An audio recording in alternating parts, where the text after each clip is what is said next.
Remember the Orwell book, 1984? Well, John Lennox has a book called 2084, subtitled Artificial Intelligence and the Future of Humanity. And he's dealing, I like Lennox, by the way, a lot. He's dealing with something going on right now, this push and this move toward artificial intelligence, and whether this is something we should be embracing, something we should reject, something we should be cautious about. And you'd think, well, that doesn't sound very Christian. Well, it's the second half of the book that gets more into the Christian realm of things. But I'll get to that eventually. But I want to do a couple of his earlier chapters here. He talks about artificial intelligence as its future. Is it bright or is it not so bright? So he has a chapter for each. So I'm going to do chapter 4, where he talks about the brightness, at least the possibility. And he said, as an example, of course, he's from the United Kingdom, and he said the UK is planning to invest something like 1,000 PhDs in AI with this huge fund set up. And China is publishing all sorts of articles on AI. It's way ahead of the rest of the world. And people are excited about it. And he said, but let's hold on here. A lot of technological advances have an upside and a downside. Now, we know that. And so we probably don't want to get too excited. And then he's going to be fair about it. He's going to first talk about the upside. What are some of the good things that have come about? Well, digital assistants. It says they can perform tasks that require human intelligence.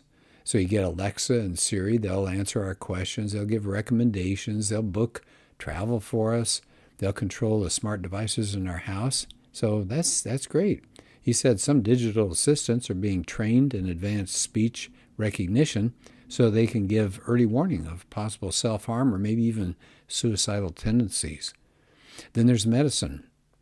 AI is being used for development of new drugs, in automation of medical treatments like robotic operations, which sounds pretty scary to me, but okay.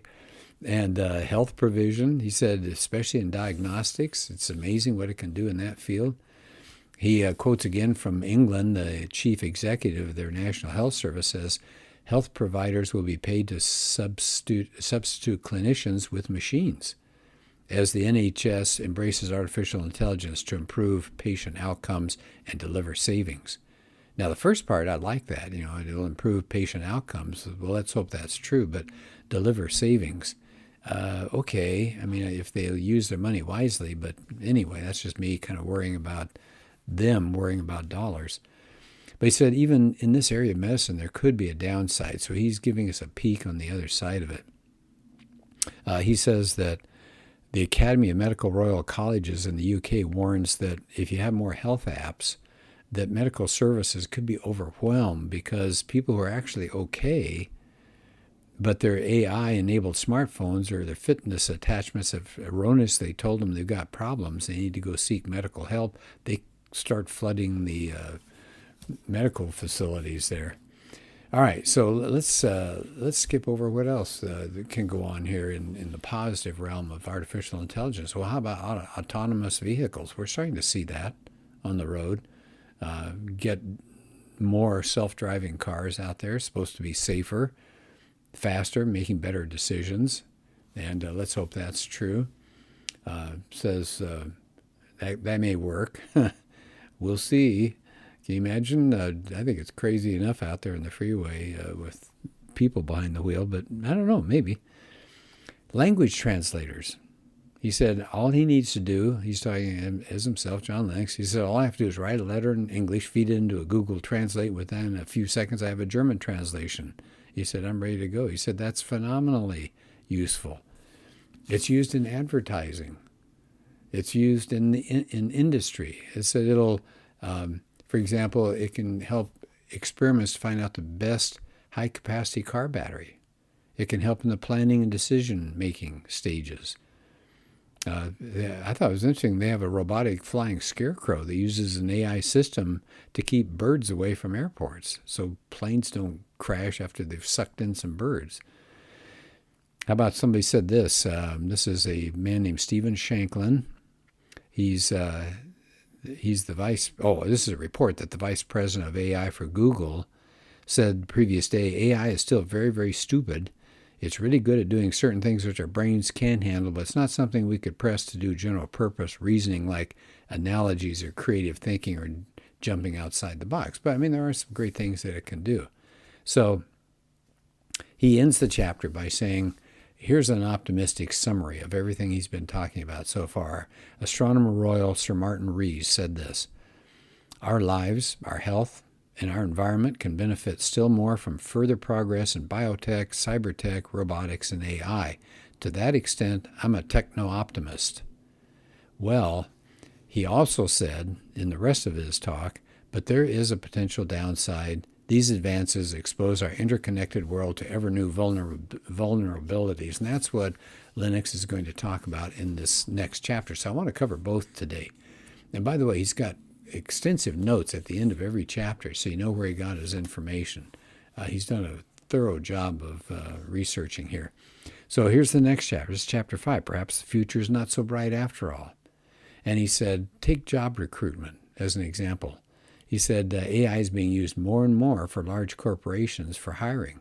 There's a company called HireVue, and they have a platform that simplifies the job interviewing process. But one woman said she sat at home alone. She was qualified, and she's putting all her information there for a computer. She said, it makes me feel like we're not worthwhile. The company couldn't even assign a person for a few minutes.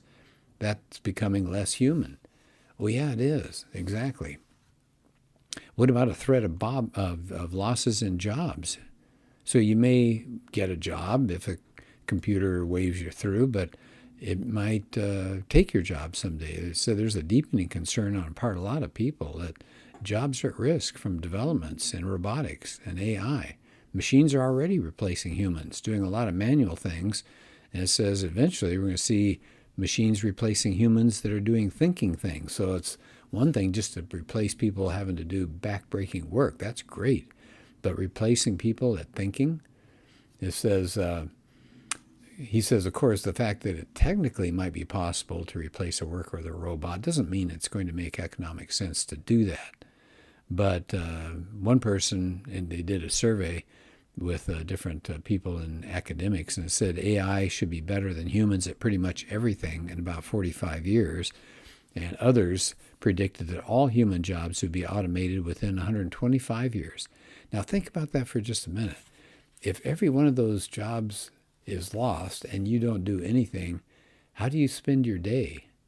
I'm picturing Brave New World. People sit around and suck on their pipes or take their drugs and just kind of zone out. I mean, I think we're built to feel like we're accomplishing something, so I don't know how that would be. He gets a report here from another organization that says something like 7 million jobs could be displaced by 2020, but that another 7 million could be created. But he said, we really don't know how jobs will be affected, but they are going to be affected. One of the big areas, he saved this for the other half of his chapter here, is he calls it Big Brother meets Big Data. And that's the Orwellian aspects of it, isn't it? That it's going to pose, because of AI, it poses a threat to individual and corporate privacy. Data, he says, that's harvested from us can be used not only to inform us, but to control us. He said criminals want to get their hands on this data. And Lennox says his credit card got hacked from a well-known company. He had to start all over again. And there's something he says it's called surveillance capitalism.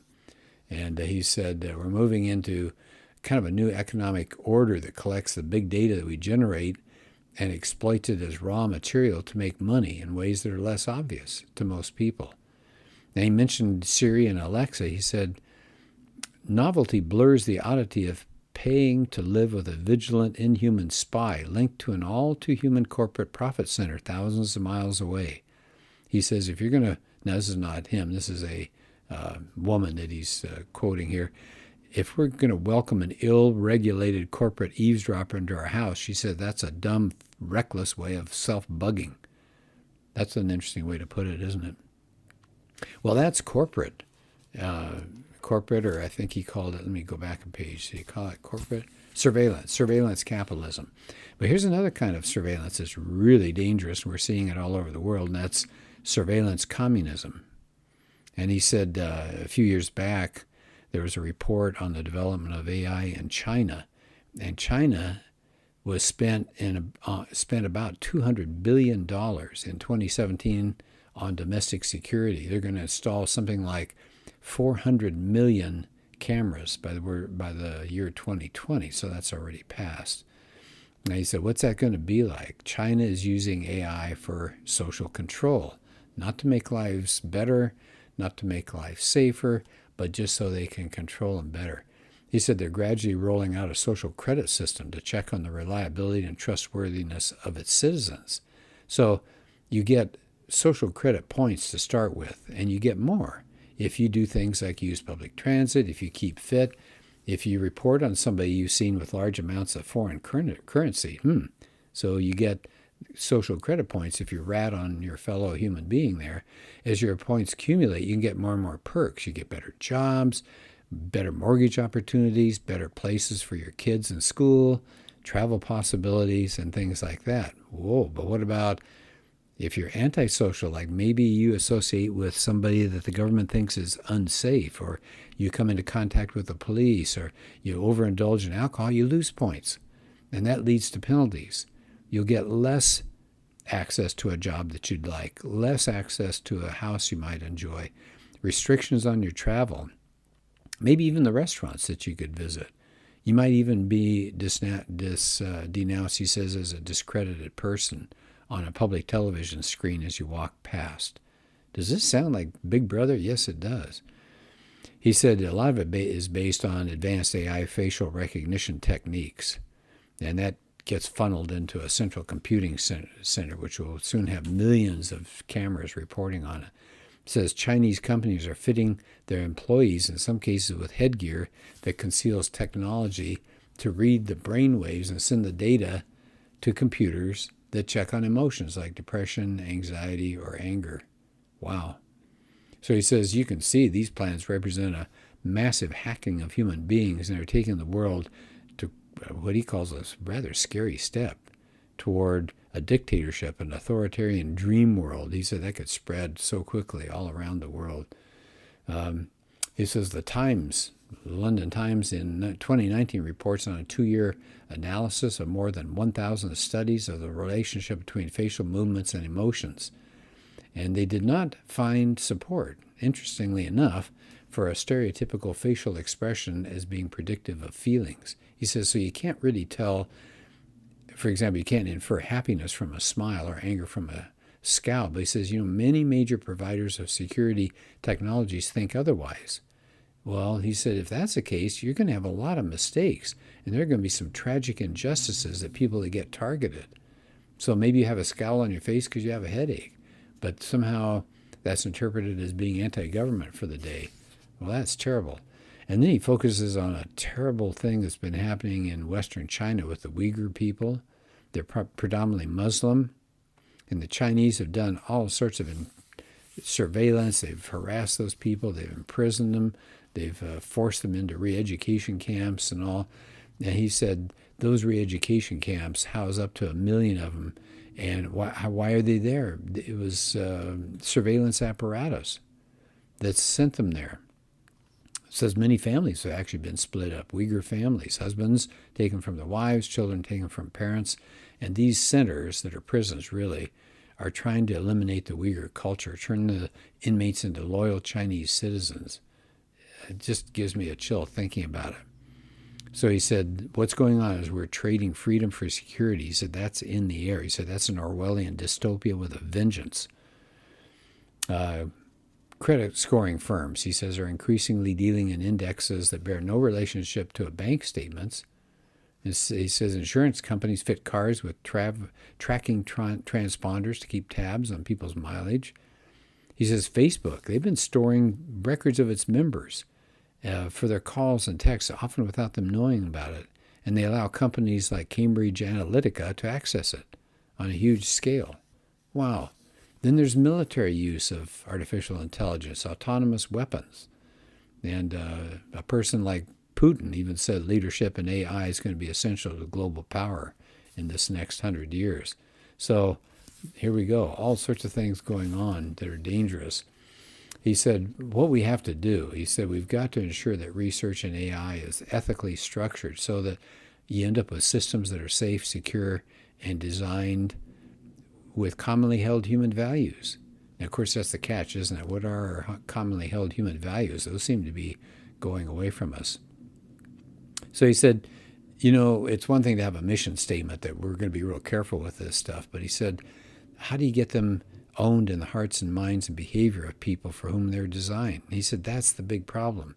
How do we avoid 1984? We've got to change people on the inside, not just outside, have them agree or sign something. And of course, that's going to be the second half of his book. He's going to talk about Christianity is the way to change people on the inside. He says at the very end of the chapter, he asks a very crucial question. Is it inevitable that big data will lead to Big Brother? And he mentions Yuval Harari, a historian. He says he thinks so. And this is the quote that ends the chapter. Once big data systems know me better than I know myself, authority will shift from humans to algorithms. Big data could then empower Big Brother. Okay, so that's pretty chilling. But thank goodness he's got some positive things in the second half of the book. How do we solve some of these problems? It's through the application of Christian virtues. So we'll cover that another time. Thank you, and have a good day.